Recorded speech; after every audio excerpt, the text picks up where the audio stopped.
सबसे पहले दाद देना चाहती हूँ इस बिल के टाइमिंग की कि अभी ईद की रौनक बुझी भी नहीं थी और हमारी जड़ों पर एक नया फरमान लाया गया। पहले उत्तर प्रदेश में मुसलमानों को नमाज पढ़ने पर रोक लगाई और फिर सौगात में ये बिल लाया गया। निसार में तेरी गलियों पे है वतन, जहाँ चली है रिवाजो गैर कि कोई ना सर उठाकर चल सके। मैं सभापति जी आपको ये बताना चाहती हूँ कि ईद के मौके पर एक विधवा महिला अपनी लड़की के साथ मेरे पास आई और उसने बताया कि वह एक वक्फ की प्रॉपर्टी में रहती है, वही उसके सर पर छत का काम भी करती है और उसकी रोजी रोटी भी वहीं से आती है। वो इस बिल को लेकर इतनी फिक्रमंद थी कि कहीं उससे वो उसकी संपत्ति ना छीन ली जाए। वो अकेली एक ऐसी महिला नहीं है, ऐसे लाखों लोग हैं जो वक्फ की गरीब महिलाएं जो वक्फ की संपत्ति से अपना रोजगार चला रहे हैं। और ये जो वक्फ बाय यूजर क्लॉज के हटाने से लाखों वक्फ की जायदाद अपना स्टेटस खो देंगी और लाखों लोग इसी तरीके के लोग सड़कों पर आ जाएंगे। वक्फ क्या है? वक्फ बाय यूजर क्या है? इसका ये मतलब है कि कोई जायदाद अगर सालों से दीन और भलाई के कामों के लिए इस्तेमाल हो रही हो तो वो खुद ब खुद वक्फ मानी जाएगी। हिंदुस्तान की अदालतों ने भी इस बात को तस्लीम किया है। वक्फ बाय यूजर सिर्फ वक्फ बोर्ड को ही मिली कोई खास सौगात नहीं है, ये बल्कि सभी अन्य धार्मिक ट्रस्टों को परंपरा और यूज के आधार पर बिना किसी डॉक्यूमेंटेशन के धार्मिक चरित्र को डिक्लेयर करने का राइट मिला हुआ है। भारत के संविधान के आर्टिकल 13 क्लॉज 3 में कस्टम और यूसेज को कानूनी वैधानिकता प्रदान करता है। इसी आर्टिकल से वक्फ बाय यूजर भी निकला गया है। इस बिल के कानून बनने पर वक्फ बोर्ड तो इस प्रोविजन से हाथ धो बैठेगा, लेकिन अन्य धार्मिक ट्रस्टों को यह सुविधा जारी रहेगी। इससे भारतीय संविधान के आर्टिकल 14 और 15 का सीधा उल्लंघन है, जो धर्म और जाति के आधार पर भेदभाव और कानून के सामने सभी की बराबरी पर जोर देता है। मैं इसके साथ ये भी कहना चाहती हूँ कि सत्ता के लोग जो एक दूसरे की पीठ थपथपा रहे हैं कि वक्फ बाय यूजर का जो अमेंडमेंट इन्होंने दिया उसको एक्सेप्ट कर लिया गया है, लेकिन इनकी शरारत यह है कि उसके साथ ही एक ऐसा प्रोवाइजो इसमें शामिल किया गया जिसके आधार पर यह कहा गया है कि अगर कोई भी वक्फ की संपत्ति विवादित हो तो वो अपना वक्फ स्टेटस खो देगी। तो जो अमेंडमेंट इन्होंने दिया है, जिसको एक्सेप्ट कर लिया गया है, उसका कोई मतलब नहीं है। ये इनकी नीयत है जो साफ जाहिर हो रही है।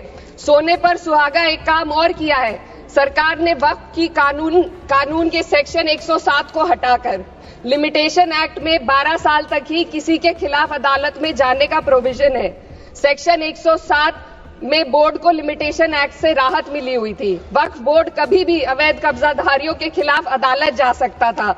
अगर ये सेक्शन ना हो तो अवैध कब्जा करने वाले लोग कानूनी प्रक्रिया का फायदा उठाकर वक्फ की प्रॉपर्टी को हड़प सकते हैं। अन्य धार्मिक ट्रस्टों पर भी ये लिमिटेशन एक्ट लागू नहीं होती, तो फिर वक्फ बोर्ड के साथ ये सौतेला रवैया क्यों किया जा रहा है? धर्म को देखकर दोहरी नीति क्यों अपनाई जा रही है? सेक्शन 107 और वक्फ बाय यूजर को अगर एक साथ पढ़ा जाए तो इससे लाखों वक्फ की प्रॉपर्टी पर कब्जा किया जाएगा। इसलिए ये बिल मुसलमान की भलाई का नहीं बल्कि उनके वजूद और विरासत को मिटाने का बिल है।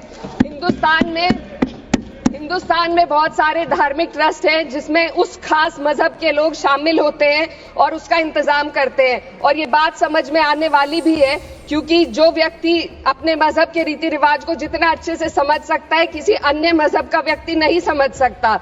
आर्टिकल 26 क्लॉज 2 के तहत धार्मिक संप्रदायों को अपने मजहबी इदारों के एडमिनिस्ट्रेशन का हक देता है, लेकिन वक्फ बोर्ड के बारे में इसको उल्टा किया जा। Sir 2 minute sir please 2 minutes. सरकार इसे एक सेक्युलर बॉडी मान रही है और इसमें गैर मुस्लिमों को शामिल करने की बात कह रही है। आपके मुंह से सेक्युलरिज्म की बात सुनकर अच्छा लगा, लेकिन अगले ही पल ये भ्रम टूट जाता है, क्योंकि आपको सिर्फ दान देने के लिए प्रैक्टिसिंग मुस्लिम का आपने क्लॉज डाला है, लेकिन बोर्ड में बैठने के लिए मुस्लिम होने की कोई आपकी क्लॉज नहीं है। तो इससे आपकी जो दोहरी नीति है वो साफ जाहिर होती है। ये वही सरकार है जिसने राम जन्मभूमि ट्रस्ट में ये लिख दिया कि जिला अधिकारी भी अगर होगा तो हिंदू होना चाहिए। कोई मुझे बताए कि वहां पर सेक्युलरिज्म का रस क्यों नहीं घोला गया? सर आखिर में मैं अपनी बात को खत्म करने से पहले महिलाओं का मुद्दा बार बार उठाया जा रहा है। सरकार का कहना है कि बोर्ड में मुस्लिम महिलाओं को रिप्रेजेंटेशन देंगे। इस कानून से पहले भी मुस्लिम महिलाएं बोर्ड में मेंबर रह चुकी हैं और मिनिमम 2 का प्रोविजन था, उससे ज्यादा भी हो सकती थी। सर, मैं ये कहना चाहती हूँ कि सरकार ने महिलाओं के लिए ऐसा कौन सा नया काम किया जिसका ढिंडोरा सरकार का हर सदस्य पीट रहा है। इस बात की तायीद अगर आपकी तरफ से कोई मुस्लिम महिला करती तो आप उसका यकीन भी करते, लेकिन अफसोस आपकी इतनी लंबी कतार में एक भी मुस्लिम महिला नजर नहीं आती है। सर,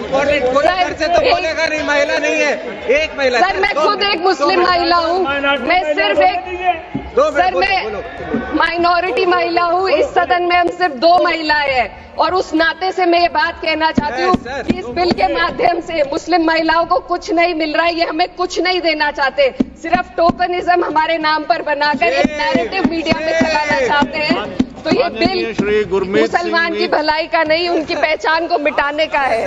सर, अंत में मैं बस यही कहना चाहती हूँ कि कागजों की कैद में बस नाम रह जाएंगे, वो जो हमारे थे सिर्फ दावे में रह जाएंगे। इस बिल के द्वारा मीठी ईद के जायके को कड़वा करना, यही असली सौगाते मोती था। बहुत बहुत